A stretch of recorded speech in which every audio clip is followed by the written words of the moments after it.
Oh, okay. Yeah. Oh, that's cool. Did you guys get the beta for the PC for Black Ops 3? No. Nobody pre-ordered? No, I didn't. It got dead silent. Okay. The room went quiet. Like, no, I'm not playing that game ever. Nah, I just haven't played a Call of Duty game since COD 4. COD 4 was the best Call of Duty game of all time. Yeah, it's the only one that I have on my Steam account is COD 4. So, you know they're going backwards capability on the Xbox One, right? Everybody know that's about to happen, right? Yeah, I saw the E3 announcement of that. But it's not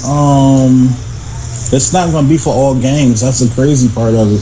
That's the only thing I don't like about it. It's not going to be for every game, because I would have loved to play World at War, one of the old Call of Duty's backwards capability, but sorry, it ain't happening. And according to Activision, they are not willing to do remakes of the old Call of Duty games, because they said it don't make sense for them to have their teams doing remakes when they can have them working towards new games towards the future. So nope, we will not be seeing any old Call of Duty games on new consoles, as sucky as that sound. Yeah, because I'd like a World at War too. I think that'd be fun. I like World at War. That was a good game. I really didn't like it just because because the netcode in that game was so terrible. It always put me in like Japan lobbies, and it always put me with a 1 bar, and I could never play it. And I always got DC'd. It was terrible. Wow.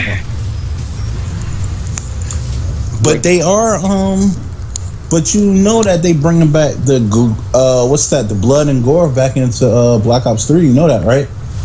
Because I saw a little bit of it.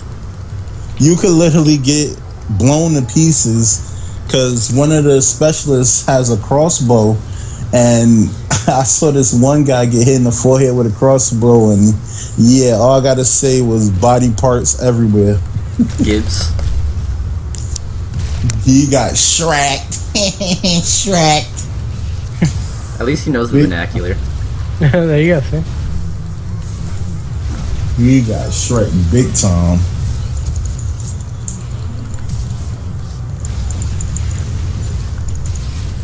All I hear is major clicking right now. Yeah, that's me. League of Legends. Alright, so I know like some of the main games for, put it like this, I know basically all the games for the PS4 and the Xbox One that interest me. What's some of the main games for PC besides CSGO? Because that's all I hear about coming from Caboose, CSGO. What's some more games that's PC only?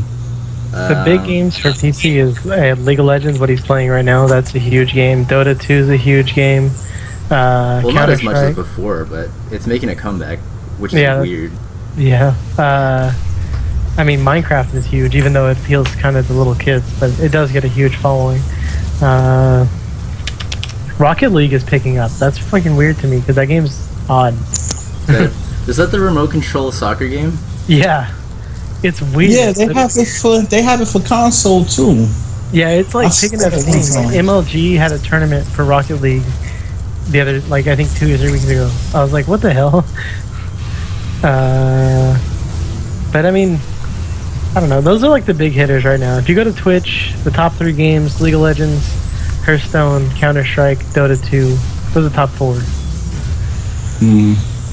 Okay. All right. Let me see. Hearthstone must be up there because there's a tournament going on or some shit like that. Yeah, they have a tournament going on. Yeah, Hearthstone. Magic the Gathering. Depth. That's another good game that I haven't tried yet, but it looks really awesome. It is not. It does. But the problem is, we are in some of these games are still early access, and I just have a hard time buying early access games. Like I bought Rust, and yeah, I just can't. I can't go buy another early access game. They just don't feel like they're ready. What about that game Heroes of the Storm? What is that? Like a fighting game? Oh my god, that game is awesome. Heroes of the Storm is fun. Wow, he just jizzed a little bit. And he wiped jizz off. It's a really fun game. It's like LOL. It's exactly like LOL, but it's a simplified version of LOL. It doesn't have any items. It has purely level-based, team-based leveling system, which is, it doesn't matter if you're on one side of the map, if you're dead, if you're on the other side of the map. It doesn't really matter. All people on your team, as long as they're within distance of XP, they're going to gain that XP. And they all level at the same time. But the happy I put that up.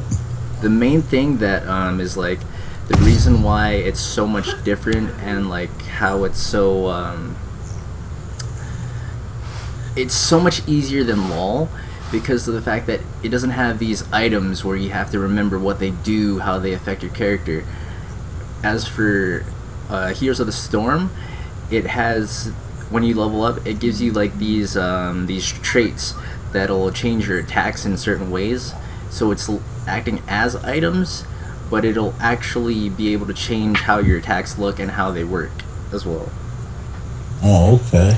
So it's the same idea, but it's different mechanics within the game, which makes it different and unique. Nice. Yeah. Nice. So, all right, this is how I see this playing out. It's not gonna be a console war anymore. It's gonna be between console and PC. What I see happening, well, technically that might not even happen, because I was about to say I could see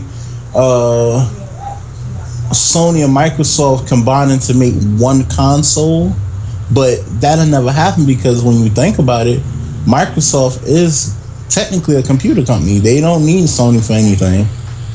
And Sony's also a computer company. Yeah. Yeah, but when it comes down to buying a computer, would you buy a Sony or a Microsoft-based computer?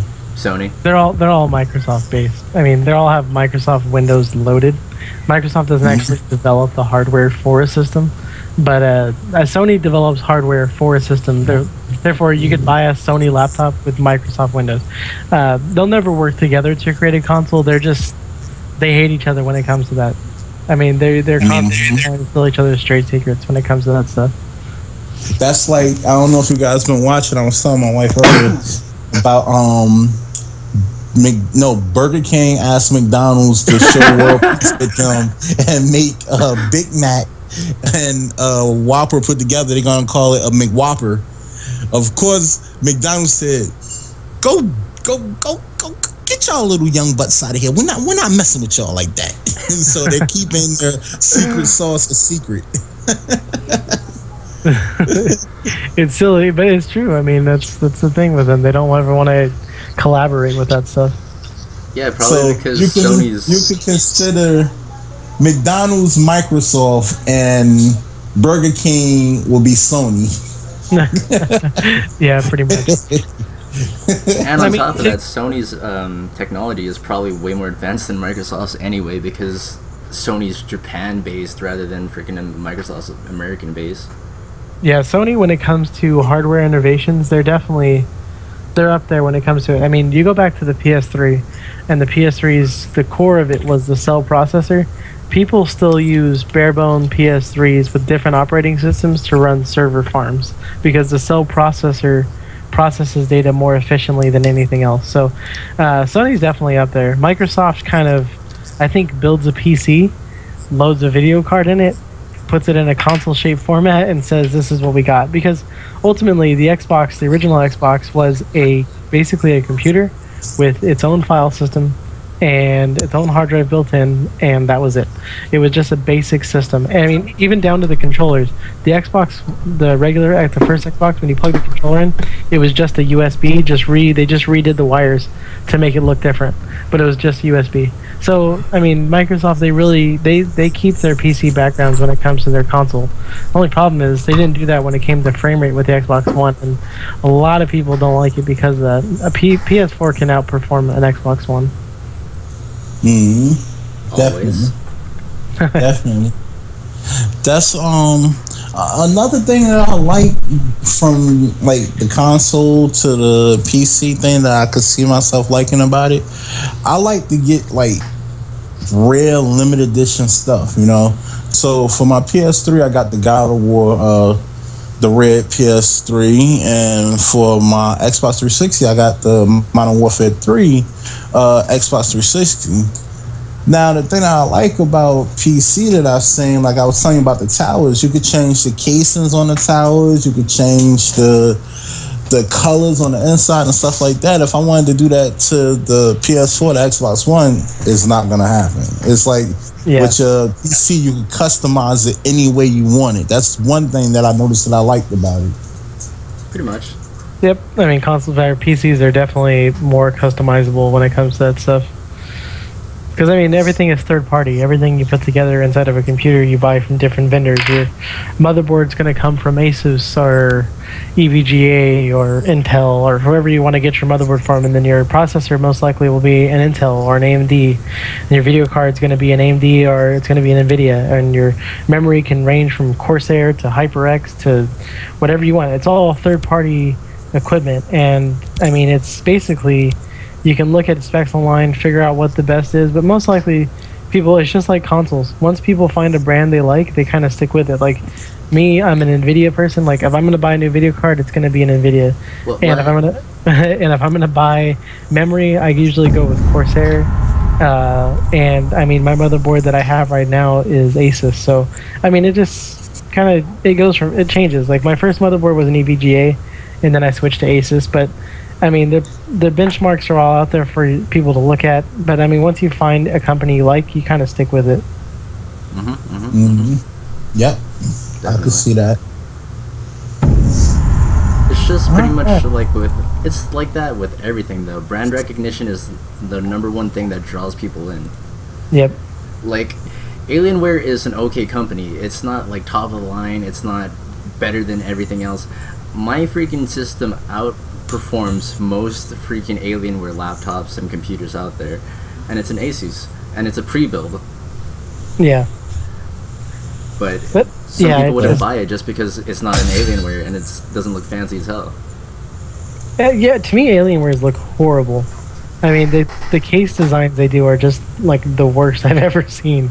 But yeah, it is name brand. I mean, Alienware is not going to offer you anything different than building your own computer, but the only thing they're going to do is they're going to put it together and they're going to warranty everything. And so you kind of pay for that extra labor when you buy an Alienware. But then there's other companies out there that'll do it too. Like there's a company called Falcon Northwest. They'll build you a gaming system, but they start at like $5,000, I think, because they go extreme with their stuff. I'm talking 3 980 GTXs, 32 gigabytes of RAM. I mean, they go insane with their builds. But I mean, you can do that all by yourself too. I mean, pop open Newegg. Are they building a freaking visual satellite or something? Right? Yeah, but I mean, pop open the Newegg, go to computer components, look at motherboards. I mean, there's even websites that'll like help you build a PC based off your budget. So say you have, $800 and you want to build a gaming machine.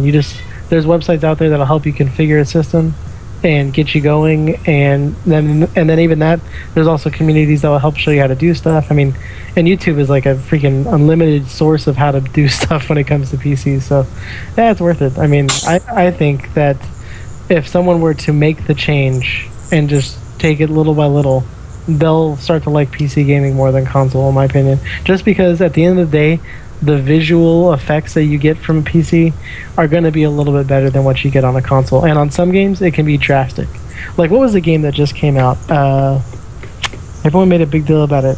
Witcher? Witcher looks amazing on PC. Yeah, The Witcher. Yeah, exactly. It looks amazing. But that type of performance that you can't replicate on a console. Like I said, with the evolution of 4K monitors and the fact that 4K is getting huge, it's like the new 1080p. Consoles are going to have to release a new system to compete with the 4K market. And so that's really what the next generation of consoles are looking at, because I just did the search yesterday, is they're looking at trying to obtain 4K resolutions without charging the consumer, like, I don't know, probably $1,200 a system. So, I mean, that's another thing too when you're buying a console, is you're kind of buying a nice gaming device at a budget type price. But because I think you can get a console that can play not almost every game that they have in the library for how much your Xbox and PS4 is going for right now. Like $500. The Xbox was about 400 and PS4 is about 450 to 5. But with controllers and all that extra accessories and stuff? Yeah, I guess about 5, 6. Yeah, so I mean, with PC, you could probably build a system that can play most games for 500, but you would really need to spend close to 800 on a system that can play everything. So, I mean, they kind of win in the budget battle there. Yeah. Plus, I mean, everyone has a TV, not everybody has a monitor, so. Yeah. But nowadays, everybody has those USBs that can plug into monitors. That's true, and most PCs have the ability to have HDMI output, so. Yeah, HDMI, sorry. Yeah. Yeah, no, that's right. So, yeah, I mean, when it comes to budget, I still think console kind of has a slight edge there. Yeah. Have you guys been following any of Sony's new products coming out? Like the what is it, Project Morpheus, the virtual reality headset? Dude, freaking PC's been on that for a while now. The Oculus Rift, homie. Oh yeah, the Oculus, yeah. I love how not PC, but console gamers, they always come out with like things that PC has had for years, and they act like it's something new that's just come out on the market. Yeah, that happens. Well, you know, technically, like, as far as that go, like the 3D virtual reality stuff, it was already a run at that a couple of years ago from consoles and stuff like that too, but it never took off like that. But now we're entering a new age. Hey, and like you said, here we go with the console PC thing. Like, you just really made me feel like trash right there. Like, that's the whole hang up that I get, that I don't understand coming from being a console gamer. Like, okay, now you like, oh well, we been did that. That's nothing new. You're late. Listen, I'm only giving. I can only put out what I'm giving. If Xbox give me something, it's exciting and new to me because, hey, I don't have console. Or if Sony say, okay, here, we're going to try this with you guys, you know, it's exciting to us because we don't know about PC stuff. You know what I mean? So, and then I'm sitting here laughing because you're like, oh, been there, done that. Wow. Wow. So, I must be Stone Age gaming. I'm thinking I'm doing something big, you know. I guess I'm in the Stone Age. Wow. Like, I'm just saying that because the Oculus Rift has been out for like a year or a year and a half around there. And they even made an updated version that was supposed to be more streamlined and more aesthetically pleasing than the other one, with like updated visuals in it. Yeah. I don't remember what specifically they did to it. But yeah, I don't remember either. Yeah, they made it better. And then there's other types of 3D headsets that are out there. I mean, Steam is getting into that. Valve is starting to make their own headset. Dude, Steam is making everything. Steam is making their own controllers. Yeah, their controller. They got their own system out. I saw that they had a Steam system out. I think GameStop was selling it, but it was like maybe $600 to $700 or something like that. Yeah, it's basically a small PC that you can connect to your computer, and then connect it to Steam, and then play all your Steam games on it on your TV. So it's kind of like a hybrid PC console. So hey, there you go. They combined the two right there. What happened was, see, you gotta do it right. See, what had happened was PC and console hooked up one night, and PC was willing to let console get at that. So what happened was they produced, you know, the Steam console PC hybrid. Steam just said, "Let me put the tip in." They want to get some of that money. That's what they want. That's awesome, though. But I think I have to drop out. All right. I'll catch you guys later. All right, later, dude. All right, bro. Take it easy.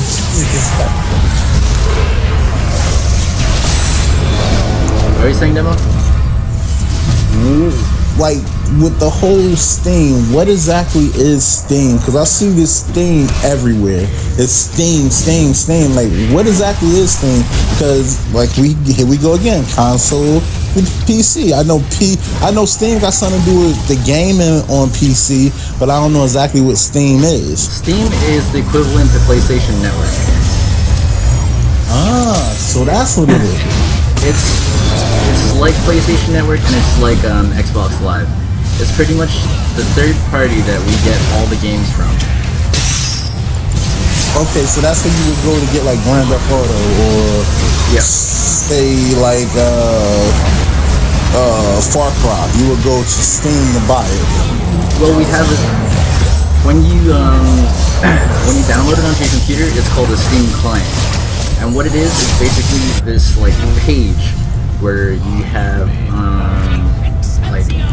you have the store, and then you have your library. You can add money, you can use your credit card to pay for anything, and then it has like all these ads and stuff. But pretty much what you're able to do with Steam is you're able to have like an online community with it as well.